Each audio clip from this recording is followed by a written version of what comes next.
Hello, आज मी शेवयाची खीर बनवणार आहे. त्यासाठी लागणारे काजू, बदाम, चारोळे, पिस्ता हे सर्व ड्रायफ्रूट्स मी घेतले आहेत आणि खिरेसाठी मी ह्या विकतच्या शेवया वापरणार आहे. ह्या शेवयांची तार एकदम नाजूक असते, त्यामुळे आपल्या खिरीला एक छान प्रकारचा सुगंधसुद्धा येतो.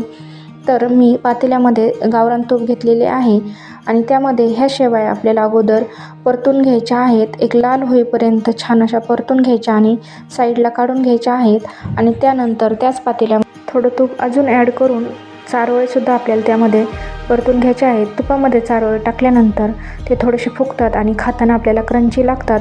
तर चारोळे तसेच ड्रायफ्रूटची जी आपण पावडर बनवलेली आहे तीसुद्धा तुपामध्ये छान प्रकारे परतून घ्यायची आहे आणि त्यामध्ये लगेच आपल्याला दूध ॲड करायचे आहे.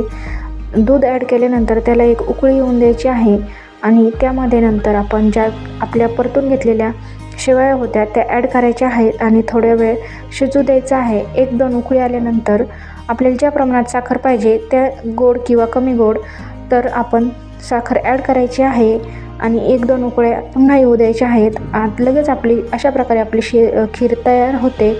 खूप छान लागते खायला. तर माझ्या चॅनलला नक्की लाईक, शेअर आणि सबस्क्राईब करा. थँक्यू.